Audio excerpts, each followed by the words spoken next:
My highest respect to our University President, Dr. Redentor Espalincia. Vice Presidents, Dr. Gina O. Espanyo, Vice President of Academic Affairs, Dr. Felisa Igumba, Vice President for Research and Extension Services, to Engineer Mirador G. Labrador, Vice President of Admin and Finance, and to Engineer Maria Lourdes P. Amante, Vice President of Student Affairs and Services. To our highly competent SSU Pasay Campus Coordinator, Ma'am Cynthia C. Morales. To our Program Chair, Sir Arnel A. Tabulok, Program Chair of Bachelor of Industrial Technology. To our brilliant teachers of SSU Pasay Campus, my former teachers, I will not mention you because you have a lot already here. Okay. Of course, to our barangay officials, kung may naman, to our stakeholders, parents, students, non-teaching personnel, and of course, to my wife, nga diukod ko yan na. Okay, my supportive wife. Ladies and gentlemen, my morning greeting to each one of us. Today, I was honored to return here at SSU Pasay Campus, not as a student, but as your guest speaker for this 88th Recognition Day. So, for this theme, Legacy in the Making, honoring student commitment to discipline, leadership, and academic distinction. It is great honor and privilege for me to be invited to this very meaningful celebration, the first ever recognition and awards day that will be happening right now here in SSU Pasay Campus.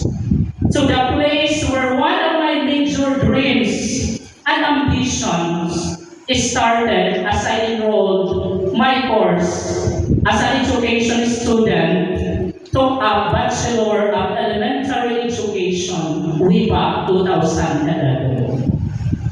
So, kanina while playing the SSU hymn, I about to cry because of I am very affected and really nakakarinig ako ng mga word. Loyalty, love and loyalty. So, SSU Pasay Campus is the place who accepted me once I am yearning for a degree. So, before, after my high school, mahirap ang buhay namin. Okay? So, mula pa lang elementary ako hanggang nag-high school, hanggang nag-aaral ng may tertiary education, mahirap talaga ang buhay namin. Sa murang edad ko, so, mahirap dahil ang mga magulang ko ay magsasaka at ang hanap buhay nila ay napakasimple lamang. Marami po kaming magkakapatid, kami po ay gusto namin mag-aral, pero dahil po sa hirap ng buhay, hindi po kami nabigyan ng pagkakataon ng makapag-aral. So,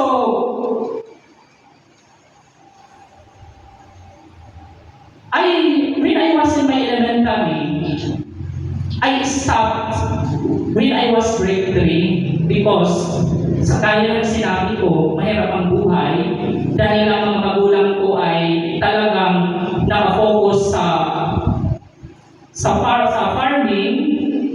Bali yung orientation namin talaga, kami ay hinubo sa pagsasaka. So bali po ang nangyari dito, instead po na mag-aral kami, so ang atensyon po namin sa murang edad, talaga kami ay nasa bukid o nasa hagnanan. Pagtatanong, pagkahuman ng pagtatanong ng humay, makailan kami habukid, kaya magtatanong kami ng mga bilanggoy, pabuti, para lang natanan ng mga duwa. Trabaho man hagna, trabaho ang bukid, ako po ito na-experience na tanan. Nag-ibala po ang daloy ng akon, baga inabuhi. When nagtrabaho ako, kumu usanga boy, proper na basay. Hato po nga time, may na po mga family of retired teachers na tingkat ko nga ang city o city buko, barangay ini pa si Summer. May na po nila dito, umahan humay. Ano ang paniramangan humay? So, during anihan, damo man ang ani, so, gikuha ko nira para bulan na nira humay, nagtuha poblasyon. So, itong punida, nagkamay-ada ako baga something new nga outlook na akong kinabuhi kasi nakaraos ako handutak, kalagyan ba? Kaya kami talaga nahuwi kami dito na. So, as I told, ay nagawa na nahiwa ko na boy para buladan humay. Then, ini po nila is a family of teachers. I am very happy for them because without them, diri po ako na-influensyahan ka-teacher yan na kung marahira. Kasi they are family of teacher, Hilolo Pinicolpinar, that is science teacher dito sa Basi National High School, ang iya asawa, Hilula Valeriana, PE teacher, ang iya anak, teacher gihapon, biology teacher, din ang asawa niya anak, ay usama lang anak, mathematics teacher. So, bali a family of teachers. So, I am happy na nahinagok dito kasi hiraan ng hatag hapon kung gaano ka-importante ang education ng kada bansa. So, ako ang nagtatrabaho na ira. So, sa to say, paglipas hindi duha ka tuig, ito po na kumuha akong as boy dito na poblasyon, nagkasakit po hira, inihilulupidi, hilulabaling, namatay po inihira, nagsunod na inihira yung bulan.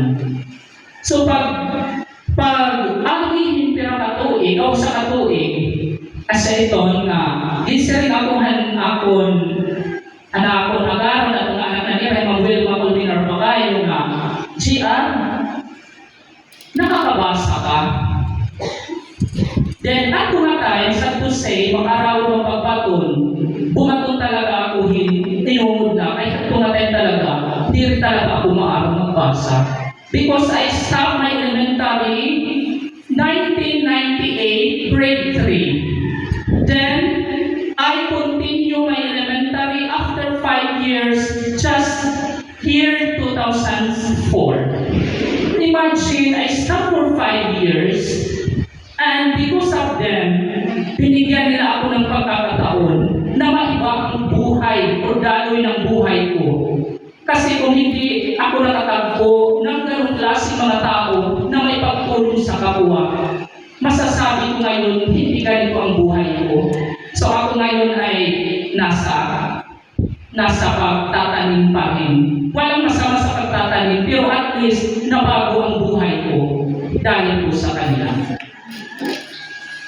Then, when I finish nakapag-continue pag-aaral sa Pasiwan Central, then pinagsabay ko po ang aking pagiging buhay, estudyante at buhay trabahante.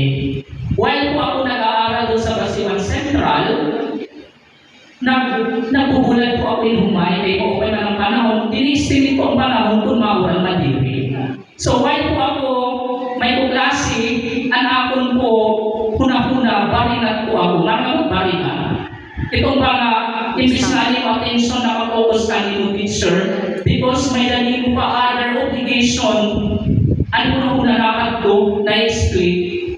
So, ano huna, di na na-focus kay, may na po, nagulat ako ng humay, so naton, duha ka sa ako nga humay, then, while nakato ka ba sa mga kaipulis ko na, di magudarayo, from Barangay Sulo, din na doon ay ibaw, Pasiwan Central. Pag-resist po, nauli ako, nagdadalagan po at doon akong itatrabahuan, kinuukay ko ang anhumay para mauga, ngayon,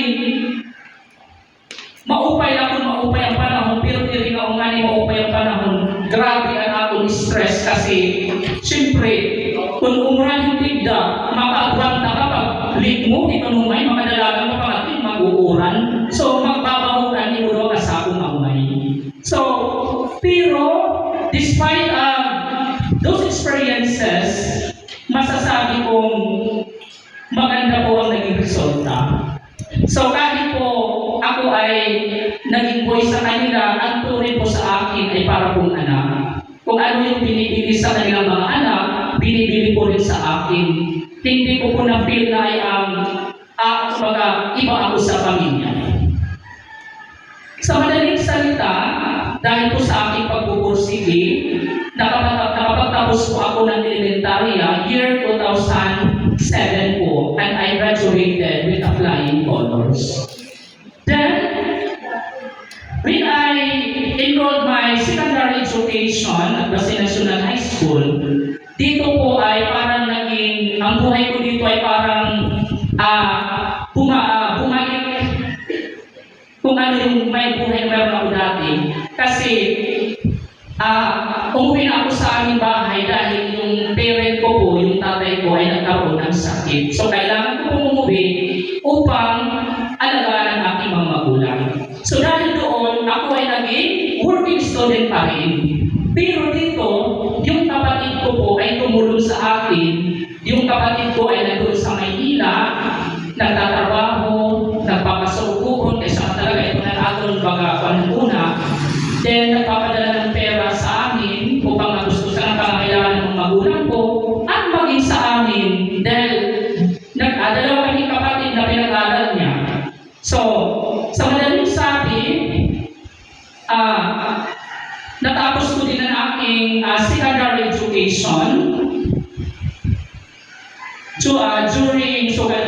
during mga summertime, like so kanina ng mga season, nalalahos po ako ang humay, nagbabalik, nagpapasolbag tanong, then iniipon ko po yan para sa pagdating ng pasukan, mayroon po akong mag-ipon na pera. So mayroon pong mga cases na dahil po sa hirap ng buhay talaga, pumapasok ako na walang baon. Walang pagkain, ang mahalaga mayroon ko pamasahe, 10 pesos, kasi noon, tag 5 pesos pala yung pamasahe katungong poblasyon. Then, sa awa ng Panginoon, nairaos ko po ang hirap ng buhay kahit sabi pa, ministables lang nakabutang, na natapos ko po ang aking pag-aaral sa secondary at ako po ay nakakuha ng as a first honorable mention. Kasi kahit po mahirap ang buhay ko, hindi po yung hadlang upang hindi ko balansihin ang aking pag-aaral. So, yun, sa awa ng Panginoon, dahil kumbaga lahat ng hirap, pinasukan ko pero hindi pa ako kumapit sa patalim. Hirap. Yun ay mahirap ang buhay natin pero hindi rason ng paggawa ng hindi mabuti.